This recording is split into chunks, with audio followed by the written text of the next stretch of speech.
Do you know the reason why some of you might be alive right now, watching this video, especially if you are British or French, is because of Operation Dynamo? Without it, you would probably not exist because your granddad or great-granddad wouldn't have made it home. Operation Dynamo was about the successful rescue and escape of more than 338,000 British and French soldiers from the French port of Dunkirk between the 26th of May and the 4th of June, 1940. The operation happened when the war started, basically when the morale of the armies was high and everyone was willing to risk it all to prove themselves. After Germany invaded Poland in September 1939, France and the British Empire got upset and declared war on Germany, as well as imposed an economic blockade to stifle their economy. But that wasn't enough to deter Germany.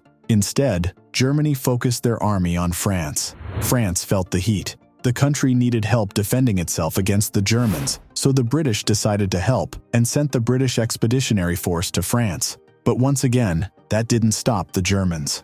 After the phony war from October 1939 to April 1940, on May 10, 1940, Germany attacked Belgium, the Netherlands, and France. 3 Panzer Corps struck through the Ardennes and moved northwest to the English Channel.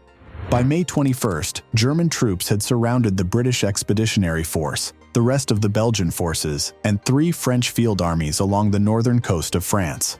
The Allies were trapped by the sea, and the Germans were quickly closing in on them from all sides. There was no way the Allied were going to win any battle, talk more of the war. The only course of action was to retreat to fight another day, which, as we can see, decades later, was a good decision. General Viscount Gort, who was in charge of the British Expeditionary Force, saw that evacuation across the Channel was the best option, so he started making plans for a retreat to Dunkirk, which had the nearest good port. On May 26th, the British started Operation Dynamo, which was the plan to get the Allied troops out of Dunkirk. There weren't enough ships to move the huge numbers of men who were stuck near the beaches, so the British Admiralty asked all British people who owned seaworthy boats to lend them to the cause. And the response was heavenly. 7,669 Allied troops were evacuated on the first day, but by the end of the 8th day, 338,226 had been saved by a fleet of over 800 ships that had been put together quickly. From the harbor's protective mole, many forces were able to board at least 3 French Navy destroyers, 39 British Royal Navy destroyers, 4 Royal Canadian Navy destroyers, and a number of civilian merchant ships. Others had to walk out from the beach in shoulder-deep water and wait for hours. Some people were taken to the bigger ships by what became known as the Little Ships of Dunkirk.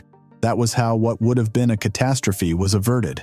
Inasmuch as many lives were saved, a lot of lives were also lost. During the evacuation, the Luftwaffe tried to stop the British Royal Air Force, RAF, but they failed. Still, German fighter planes bombed the beach, sank many ships, and chased ships until they were just a few miles from the English coast. More than 68,000 soldiers lost their lives. But luckily, by the time the Germans closed in on June 4th, when the operation ended, more than 338,000 men had been saved, despite the relentless pursuit of the Germans. It was indeed a miracle of Dunkirk. That is all we have for you today. Click the subscribe button and the like button if you found this video informative. Also, hit the little bell so you get notified when we post new videos like this just for you. Thank you for watching. Till next time.